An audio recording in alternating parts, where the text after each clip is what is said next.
Happy. Sono felice. Sono felicio. What's that, Jenkins? I'm just trying to broaden my horizons and learn Italian. Cucciolo. Cucciolo. Puppy. Cucciolo. I have a puppy.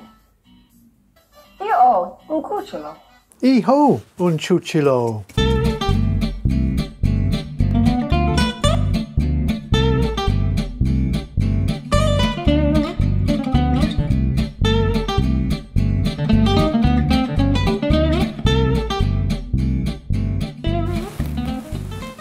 Take that for us, Jenkins. Tuck it away. Hello and welcome to Tweed's Garage, where in this episode I'm introducing you to a new project to the garage. Here it is. It's a Ducati Cucciolo, or little pup. Yeah, it's in bits and it's in a box. But come on, I'll put it on the bench and we'll have a look.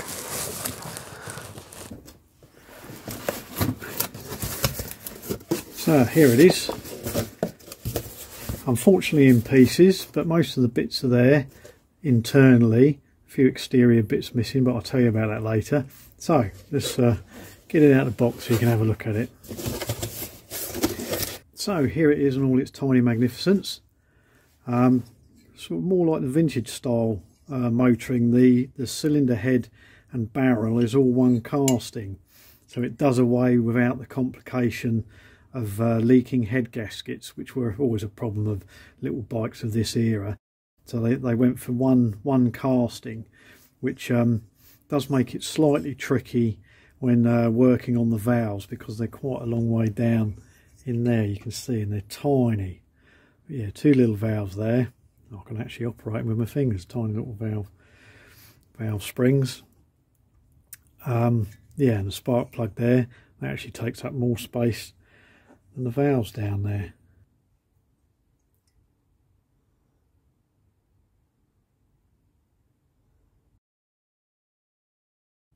But yeah, no worry about a leaking head gasket though. So, operates slightly differently to normal overhead valve engines. You've got these operating arms for the valves. They're pivoted at the back here, and then come back over the valves, push the valves down. And as you can see, it's a pushing action rather than a lifting action on most overhead valve engines. And the advantage of this is when you have the rods to operate them, because they're pulling rather than pushing, there's a lot less effort on them, so they don't have to be as big. So you've got these tiny little pull rods. Originally they had an eye at the top and almost looked like knitting needles, and the eye just hooked over a hook on the valve operating levers, but they discovered after a while that there was no way of adjusting the valve clearances. What you had to do was grind a little bit off the valve to get your clearances back in. So they changed the design to a lock nut arrangement on the top, so you could adjust your valve clearances once the engine bedded in a little bit. But yeah, as you can see, they're tiny because they're sort of in tension rather than compression, so they don't have to be that big. But the sort of work that goes into this engine, some of the engineering on it are fantastic. You know, these little pull rods, they're actually wasted there, so they're actually thinner here than they are down here where they're sort of operated on the cams. And the way they're operated on the cams, you have a little set of finger arms that pull them down. Let's see if I can find them. Yeah, here you are. Yeah. So this rests on the cam here, and that goes through and rests on the pull rod for the valve. So the cam pushes up, pulls this down, opens your valve. So there's the two there, so we got those two. So as I said, it's a later engine. There's a few differences. Those knitting needle eyelet type pull rods were one thing, and the earlier engines had the inlet on one side and the exhaust on the other. Later on they moved the exhaust to the front. yeah, so there you go. That's the cylinder head and barrel. Lovely little Weber carburettor, and it is a genuine one because it's actually got Cucciolo.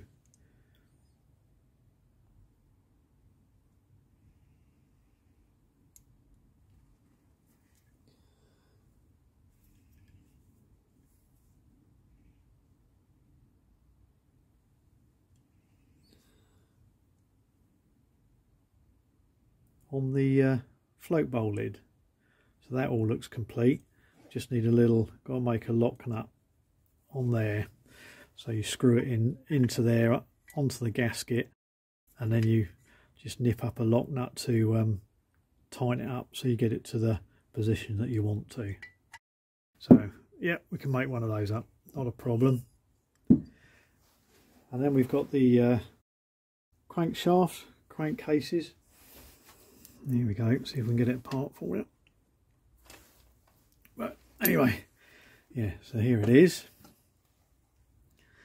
And again, nice engineering, all this sort of filling to aid cooling of the oil all over it, top and bottom. The Italian motorcycles, they did love finning on the bottom of the engines to help cool the oil, and it's no exception on this little engine. One of the problems, probably why it was in bits, is there's a clutch operating arm that pivots here, and there's a little push rod that goes through there to operate the clutch. But it's a sort of two-piece arrangement. There's an arm that sits here, and then at the top there's another arm that pivots on the top of this arm, and that gives you your gear selection. So it's got a 2-speed gearbox on it as well. It's quite a clever little design, but unfortunately it's broken off here. So I'm hoping the castings look nice, hopefully it's decent quality, so I can build these up with weld, re-drill them, and make a new clutch operating arm to go on here. And then the cable comes in through the bottom there and pulls the arm down like that to operate the clutch. Push rod goes through there. Okay, but yeah, some of the details on it are lovely. This is, if you look at the filler cap, nicely cast, but look at that casting in there. You've got Ducati cast into the cap, and it's sort of pin sharp casting as well, really nice.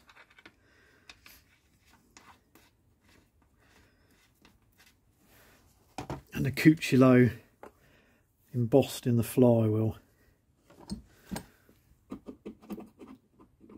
Right, there we go. There's your flywheel. Magnetism seems to be good, so hopefully we can get some sparks out of it. I've got the woodruff key, that's in here, down there, tiny little woodruff key, so that's okay. So then you've got 2 coils. It does actually have a light generating coil on this side, and then this side is your ignition charging coil, condenser, points here, so they're all there. Seem to operate fine. Points look okay. So yeah, hopeful on that. Little oiling wick felt on the bottom to help lubricate the points cam, which is on the inside of the flywheel there. Okay, ease it apart.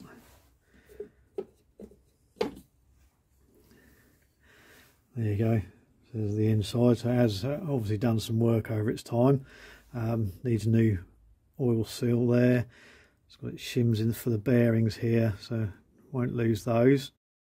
But just, yeah, lovely sharp casting. I mean, this is in the 50s, and the machining on the cases, it's more obvious on the other side, but you know, the oil mating faces are really nicely finished off. And how sharp these casting details are. And the font almost looks like Ducati have their sort of you know, stickers on the tanks now, like that. But pin sharp moulds, really nice. So let's put that there so we don't lose the shims.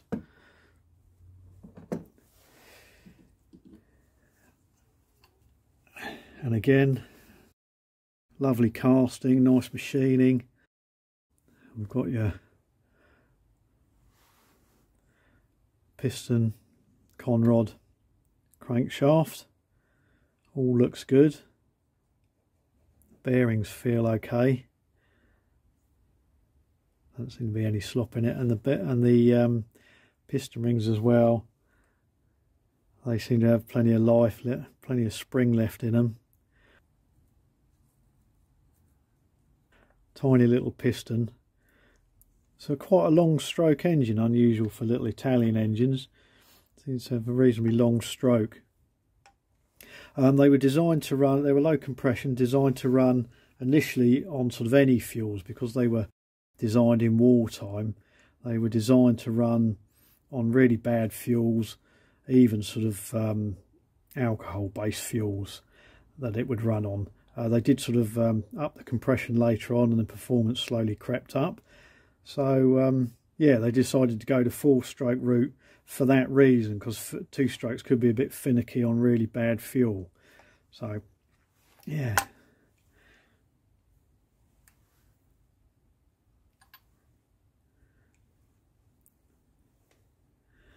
There you go, the crankshaft with its output sprocket. And then in the box we have a beautiful 2-speed gearbox with clutch. So it's a 8-plate clutch. Not quite sure how it's activated yet. It's all quite ingenious though. Operating rod goes through there, somehow pushes one of these things one way or another. I'll work it out. So it's your 2 speeds, your high and your low gear. But yeah, lovely piece of engineering when you compare it to the rough and ready Bantam clutch there. So that's your clutch assembly, and then this is your camshaft. So it's a 2-lobe camshaft. It has needle rollers in. I've got a lot of the needle rollers here. I'm going to order new ones. Can get new ones of this. They're all metric ones, so that's not a problem. Yeah, the original engines they just used a single lobe cam to operate both the inlet and the exhaust. They both rode on the same lobe, which is okay, but not great if you want a bit more performance out of it. So later on they went to a 2-lobe camshaft. And again, you know, lovely little thing. And then we've got the other part of the gearbox. So your 2 gears, and then the ingenious way to select the gears. So what you have, let's drop the gears off so you can see. You've got these indents on the inside, these round indents. These are for ball bearings to drop into, and that locks the gear on the shaft to give you your drive in each gear. And the way you do it is, let me put a ball bearing in. One in there, one in there.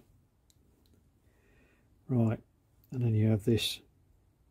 This is your operating collar to select the gears. You have a fork go on there. Select a fork here.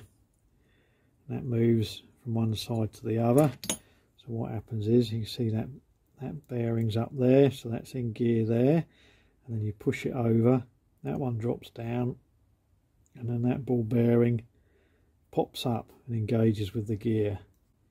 Yeah, it's had there's a bit of wear and tear on the edge of the shaft. I'm going to replace the ball bearings. Not sure about the shafts. We managed to sort of build up the kickstart on the Excelsior, so I might just gently try and build those chips out with a bit of TIG welding, and then grind them back to shape. Yes, and the way it works is there's a little shaft in there with a little shoulder tapered on both sides, so it sort of goes there, pushes the ball up, and then sits on top of the shoulder to engage the gear. As it moves, ball bearing drops back down, it comes into there and engages first gear or second gear, like that.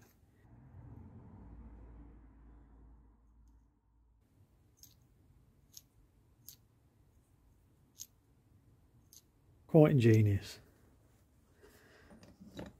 Yeah, and then in the box we've just got a motley collection of the support plate for the gear change assembly, case screws, and the rest of the ball bearings for the gearbox, gear selectors. And then we've got the other rollers for the gearbox shaft and the cam shaft. So all in fairly good order. The bore and barrel looking good order. The main bearings seem good. Small end, big end. The only real damage is on the gear selector shaft. I don't think it will cause too much of an issue, but it's probably because the ball bearings have worn slightly, and it allows them to move a bit. Well, it gives them a bit more clearance. But for those who have followed my other videos, know that I buy ball bearings in vast quantities, because why buy 10 when you can buy a pack of 100? And it uses, it's all metric apart from ball bearings. Really funny, isn't it? Ball bearings seem to come in imperial sizes for a lot of stuff, even Continental motorbikes. So yeah, I've got plenty of 1/4 inch ball bearings to replace those. I think these are fairly standard metric ones. I can get these from Simply Bearings. The main bearings seem pretty good, but we could do with a clean, so I'll give them a clean. And yeah, that'll allow us to get the engine back together, and possibly have a go at trying to get it running. Now, these were sold as a complete kit, these engines. So what you've done is you bought the engine and it came as a complete package. You got an engine, fuel tank, control cables, a new pedal crank and pedals to put it on your push bike. So designed for us to go on a push bike, hence this cutout in the back of the engine. This goes around the crank on the frame of push bike, and then this goes over the down tube on the frame of the bike. I'm not sure if there's meant to be two, and there's one missing. Not sure what these two do. Yeah, and then you change put a longer pedal crankshaft in, which would have a slight offset for the pedal to miss the flywheel. And on the other side, there was a big aluminium plate on the other pedal, and it had an internally toothed gear wheel that engaged with the gear wheel coming out of here for the starter. And I think I've just realised what's missing. Yeah, should go on here, but that is missing. So it's missing that, which will make it difficult to start. So yeah, I'll have to do a little search, see if we can find that. So yeah, there's a sort of a freewheeling gear that goes on this side that engages with the large gear wheel on the pedal. So you start pedaling it and it will start, and then because it freewheels the other way, it disengages and you can use the engine. So yeah, a bit of a shame that bit's missing. It makes it a bit tricky, but we'll see what we can do anyway. And the way you selected the gears, there was a funny little lid, and the arm came up here with a little pad on it to push one way and the other, and it depended which way you move the pedal forward or back when you push the clutch in. But if you move the, I think, left pedal forwards, it would go into first, and then the right pedal forwards, it would go into second. Then you let the clutch back out and it'd be in the right gear. Later on, which I'll probably have to do with this one, is they changed it to sort of cable operated, because it's only a case of sliding this pin in and out. This one here with a ball bearing, and then your arm goes on the end of the selector like that. That moves this collar backwards and forwards like that. So you've just got neutral in the middle, and then first and second there. So you've got another ball bearing and a spring and an ident that sort of sits in up here, sits in here, and indexes that gear selector. So later on, what they've done is change it to more like a scooter.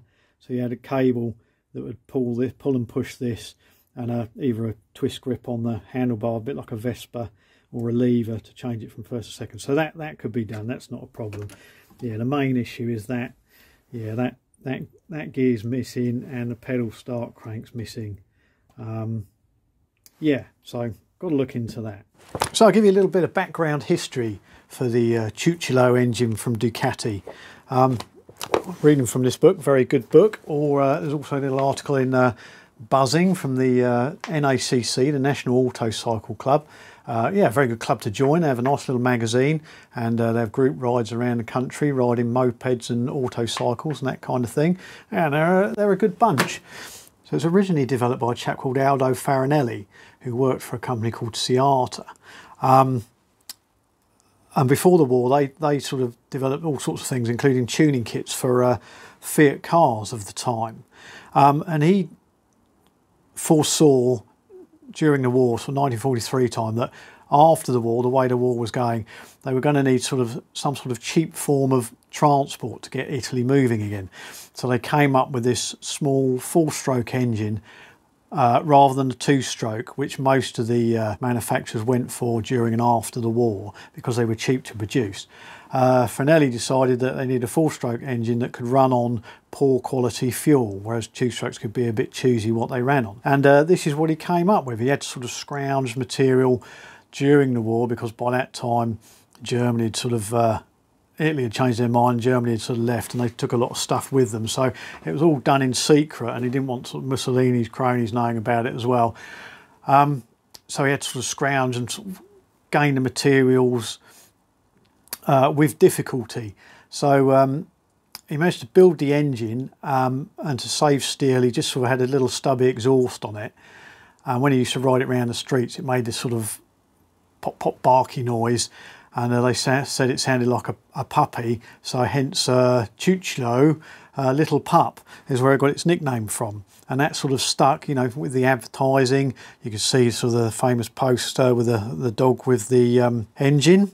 So after the war, Ducati were one of the companies that survived. They were sort of loaned money by the Vatican, or supported by the Vatican, because that Italy didn't have any money after the war. It was only the Vatican did. And they also saw the need to get Italy moving again, and sort of get a sort of cheap form of transport to get people mobile.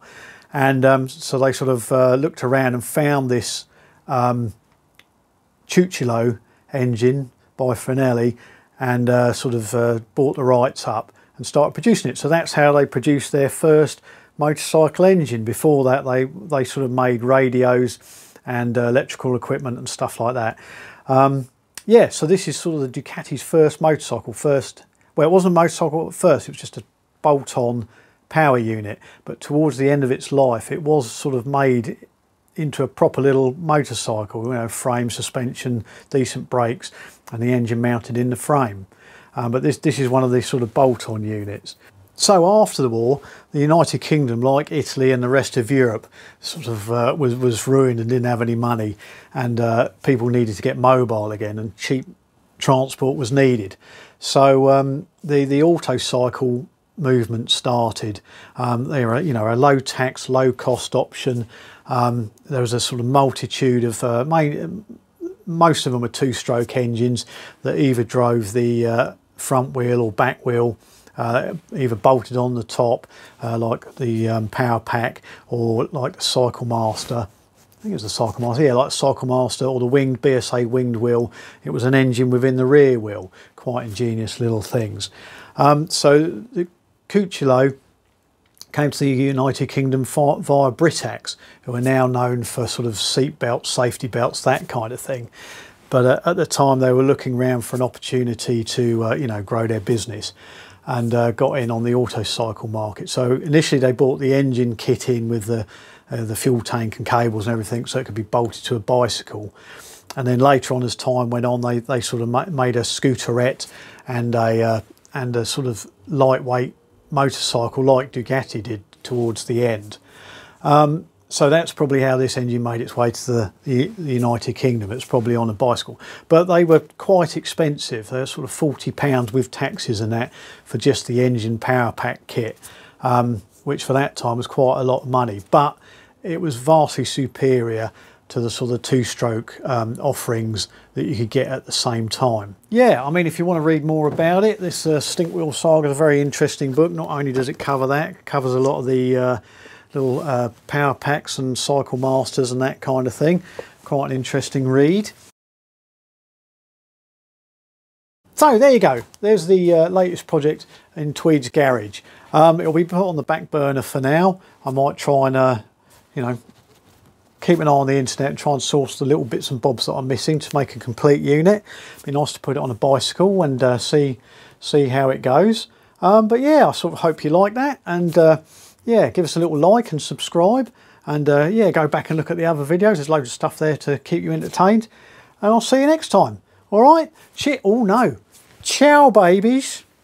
Do you want to try it on, Jenkins? Go on, give it a go.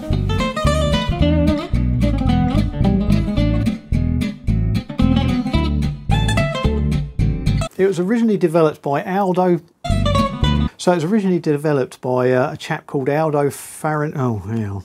Society Italiana per Appalias, or Society Italiana per Applicazione Italiana Applicazioni.